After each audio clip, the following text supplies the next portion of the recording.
All right, Krystal, what's on your radar?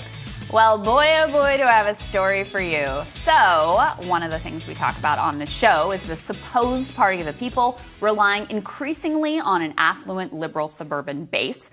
It's only logical that ultimately, as working class people slowly bleed out of the Democratic Party and professional managerial class Warren stands come to dominate, the party will more and more come to resemble the class interests of this relatively well-off group.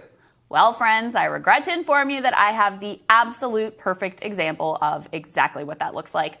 So my home state of Virginia is in many ways the poster child for the problems with this type of liberal suburban politics. The state has rapidly turned blue over the past decade as the Northern Virginia suburbs grew and as the cultural realignment accelerated by Trump landed more and more college-educated professionals inside the Democratic Party tent. This has led to a politics that's pretty good on liberal identity issues like passing the ERA, but terrible on anything resembling class politics. Virginia today, even with the Democratic governor, Democratic House, and Democratic Senate, continues to be rated the worst state in the country for workers' rights. Just take that one in. So here's the latest from that state. According to the Washington Post, Virginia's Senate bill demands Metro change station name to include bank or lose millions in funding. Honestly, I was so confused when I read this headline that I had to reread it about 10 times.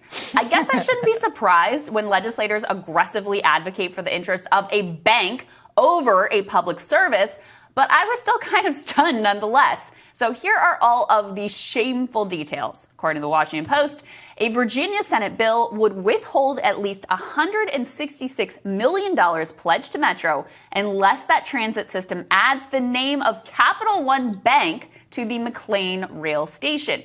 The legislation would rename the Silver Line station as McLean Capital One Hall, reference to a performance venue the bank is building a quarter-mile from the site. Senator Janet Howell, a Democrat, said she inserted the provision in transportation funding legislation because the bank did not like being, quote, squeezed for money. Now, again, I had to read through the entire article just to make sure I was really grasping the situation fully, and indeed, it is just as bad as it sounds. This Democrat, not only demanding that Metro rename one of their stations to reflect corporate America propaganda, she's demanding that it be done for free because she doesn't want poor Capital One squeezed for money. However, she's apparently fine with a mass transit system relied on by millions of working class people being squeezed for money. Now, part of the backstory here is that historically, Metro has actually refused to rename Metro stations to match whatever corporate presence is nearby. But the pandemic has absolutely devastated their finances, and so they've been left with few options other than to sell off naming rights to big business. As for Senator Howell, she not only wants Metro to sell out, but she wants them to sell out for free. By the way, Senator Howell is not just some random no-name Democratic rep. First of all, she represents Fairfax County, which happens to be the national epicenter of the type of blue MAGA liberal politics that have come to dominate the Democratic Party. And not only does she represent Fairfax County, but she represents McLean, which happens to be one of the wealthiest enclaves in all of America. But second of all, Senator Howell is chair of the Senate Appropriations Committee that has all kinds of agenda setting and budgetary power. So in defending her action, she explained that, quote, Capital One is putting in a community theater, and so letting the public know where to get off the Metro would be very helpful for that. And the Board of Supervisors in Fairfax had also approved it. So this was a last-minute effort by Metro to just extract money, and I wanted to put a stop to it. Yep, can't have cash-strapped Metro extracting any money from Capital One. Now, the way Howell got this provision in was by sneaking it into a large budget bill that comes through the committee that she controls.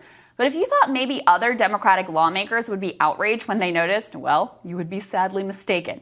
The only legislator who actually responded at all when the Post reached out for comment was Senator Dave Marston, also of Fairfax, also a Democrat. And he said, as long as it's something that's not a profit-making thing, but of public value, a public accommodation that will be used by our people, that's okay.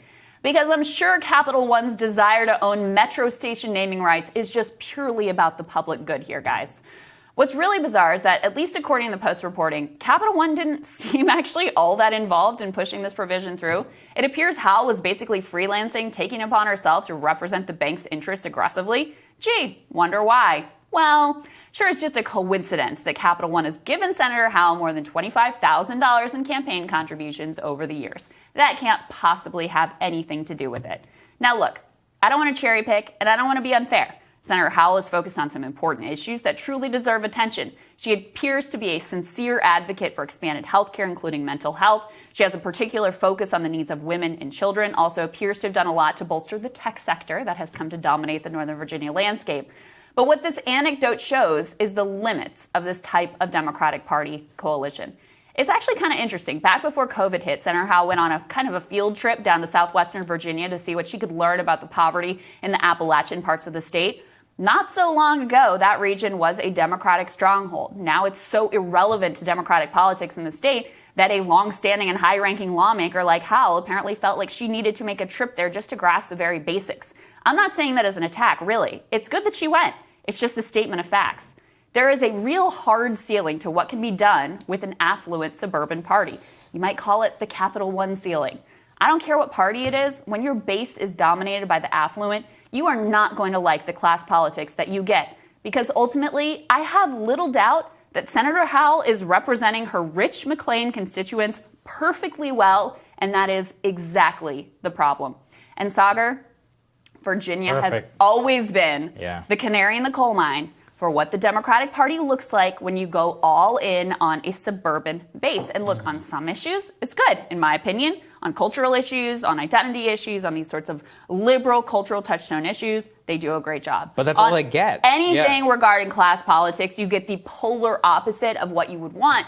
And if working class people continue to bleed out of the party, then look, again, Senator Howell is representing her constituents. That's the real problem, is like, this is what they would want her to do. Right. And so eventually over time, that's what you're going to end up with the Democratic Party writ large. Right. I mean, these people are like, I mean, in many cases they voted Dem, but they're always the ones who would be like, I like Mitt Romney. You know, he's somebody I can get behind. Or they're George W. Bush stands. Or they're George W. Bush stands. They're like peak Nicole Wallace viewers. So yeah, they are actually, she's doing a very good job representing their constituents, except that by doing that, she's literally flacking for a bank. And yeah, McLean is one of the richest places in the entire country. 4 out of the 5, I believe, richest counties in America surround Washington, D.C. And they are all Democratic very much in this way and in this way only, which is now becoming basically all of Virginia politics. And so it gets distilled ultimately down to,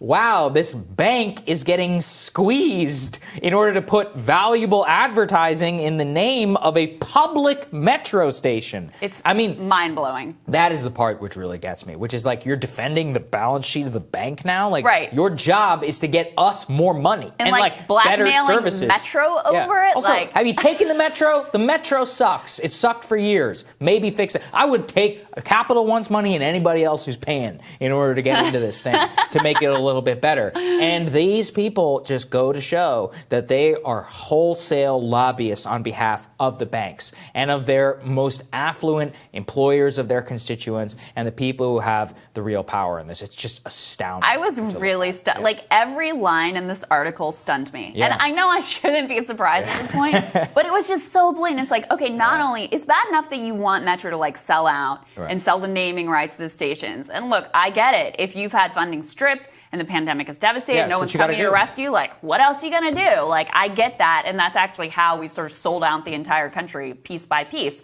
So that's one level of bad. But then to go that next level and be like, no, you should just give them the naming rights for free. And if you don't, I'm going to threaten your funding to the tune of more than $100 million.